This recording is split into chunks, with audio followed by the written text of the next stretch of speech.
Neste vídeo eu quero fazer uma introdução ao pensamento do Visconde do Uruguai a partir da exposição de um texto do historiador José Moura de Carvalho chamado Entre a Autoridade e a Liberdade. Logo no início do seu texto, o professor José Moura de Carvalho afirma que o livro do Visconde do Uruguai, chamado Ensaios sobre o Direito Administrativo, é a melhor tentativa feita na época de pensar a vida política no Brasil imperial a partir do campo conservador. Então, o Visconde do Uruguai ele foi um dos principais membros do chamado Partido Conservador.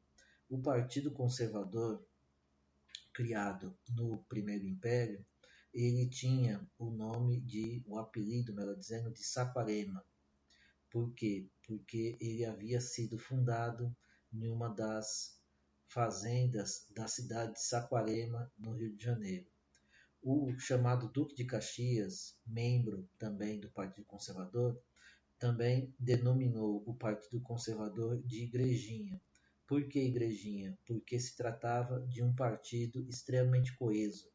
Os seus membros, eles se fechavam, seguiam um determinado conjunto de ideias. Ideias essas das quais o Visconde do Uruguai foi um dos principais representantes. Além disso, os membros do Partido Conservador, em geral, se casavam com filhas de grandes fazendeiros. Então, o Partido Conservador era um partido extremamente ligado aos interesses dos grandes proprietários de terra. Aqui eu elenquei, da mesma forma como faz o professor José Maria de Carvalho, alguns membros do Partido Conservador naquele período. Então, o Honório Hermeto, que viria a ser o Visconde do Paraná, o Rodrigues Torres, o Bernardo Pereira de Vasconcelos, que vai ter um papel muito importante no período e vai ser um grande influenciador do Visconde do Uruguai, o próprio Visconde do Uruguai, o Justiniano José da Rocha e o já citado Duque de Caxias eram membros do Partido Conservador. O Partido Conservador ele ganhou notoriedade, ele teve uma grande atuação durante o período da regência. O período da regência foi um período muito conturbado. Por quê? Porque com a abdicação do Dom Pedro I em 1831, o sistema político na época ele fica acéfalo. Isso porque o Dom Pedro II era apenas uma criança. Então foi instituído durante o período de 1831 a 1840 a chamada regência, embora a gente tenha tido várias regências, Regência Una, Regência Trina. Ora o governo era encabeçado pelo Partido Conservador, ora pelo Partido Liberal, lembrando que liberais e conservadores eram grandes rivais no período. Então, além dessa crise política marcada pela abdicação do Dom Pedro I e pela disputa entre os dois partidos, o conservador e o liberal, esse período foi marcado também por uma série de revoltas que ocorreram ao longo de praticamente todo o território nacional. Então, como exemplo dessas revoltas, que segundo os conservadores ameaçavam até a integridade do território nacional, a gente pode citar como exemplo dessas revoltas a cabanagem no Pará, a balaiada no Maranhão, a farroupilha no Rio Grande do Sul. Então, como já dito, para os conservadores, essas revoltas implicavam uma verdadeira ameaça à integridade nacional, à existência do próprio Brasil. Então, segundo José Moura de Carvalho, a experiência de governo em período tão dramático marcou o Visconde do Uruguai profundamente, de tal forma que, para o Visconde do Uruguai, o mal vinha de doutrinas exageradas e abstratas a respeito da liberdade que não levaram em conta os fatos. Então aqui você tem uma certa expressão, uma certa característica do que a gente chama de pensamento conservador. Então a crítica a ideias vindas de fora, a instituições vindas de fora, é uma marca do pensamento conservador. Os conservadores sempre vão criticar esse tipo de postura. E o apego à abstração em detrimento dos fatos, das circunstâncias. Então aqui você tem uma primeira manifestação, né, do que a gente está chamando de pensamento conservador.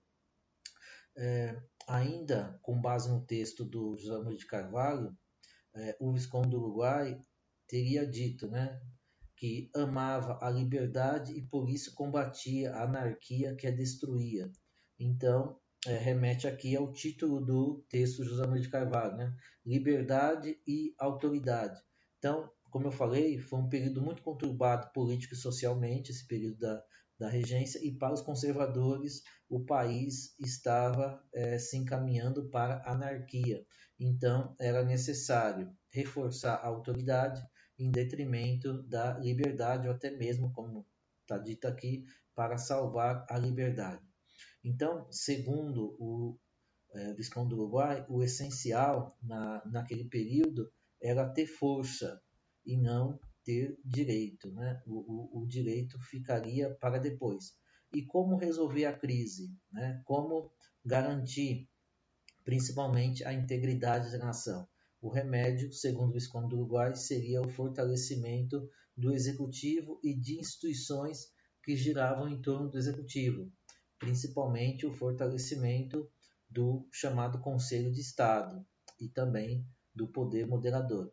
Claro que isso em detrimento dos demais poderes. O Visconde do Uruguai ele vai ser um grande defensor, ele vai se notabilizar pela defesa da centralização. E ele vai distinguir, né, assim como fazia o Tocqueville, ele vai distinguir centralização política de centralização administrativa. O Visconde do Uruguai ele vai defender uma centralização política bastante ferrenha. E o que é a centralização política? É a centralização dos assuntos que dizem respeito à nação, né, nas mãos de um único poder. Quais assuntos são exclusivos, né, da nação, do centro? Podemos citar a questão da moeda, a questão das relações internacionais, né, a questão da guerra, enfim, são apenas alguns exemplos de questões que deveriam ficar nas mãos do centro.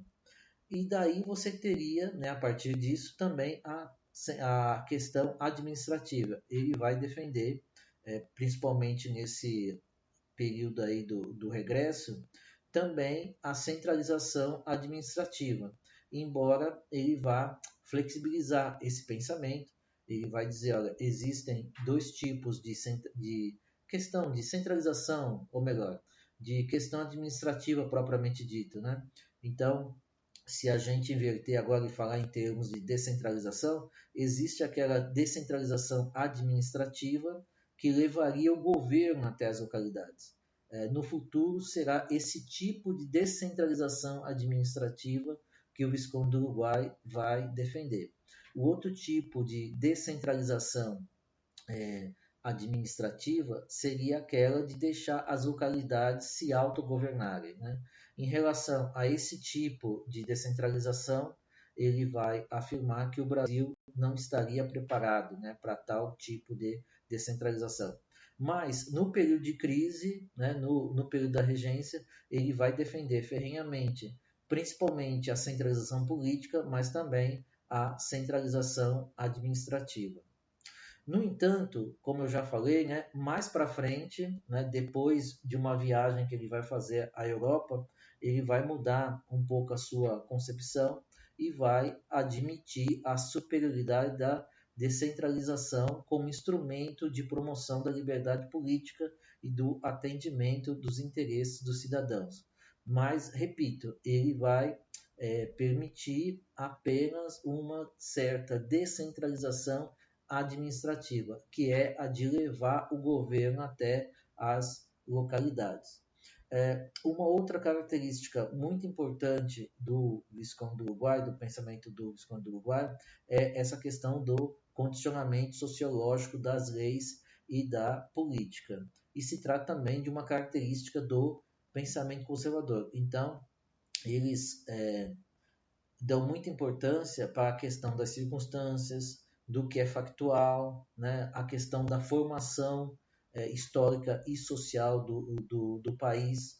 Então, eles acreditam que qualquer instituição tem que levar em consideração o chamado condicionamento sociológico, né? Tanto das leis quanto da política. Então, a partir daí, os conservadores vão ser contrários, né, à simples importação de instituições e de ideias, né? Eles afirmarão que tal importação não funcionará porque tais instituições, tais ideias não estariam, digamos assim, condicionadas, né, pautadas pela nossa realidade social e histórica, né? Além disso, o Visconde do Uruguai vai afirmar que o Brasil não estava preparado para o autogoverno, né? Tendo em vista as dimensões do país, a carência de comunicação entre o território, os vários pontos do território nacional, o baixo nível educacional.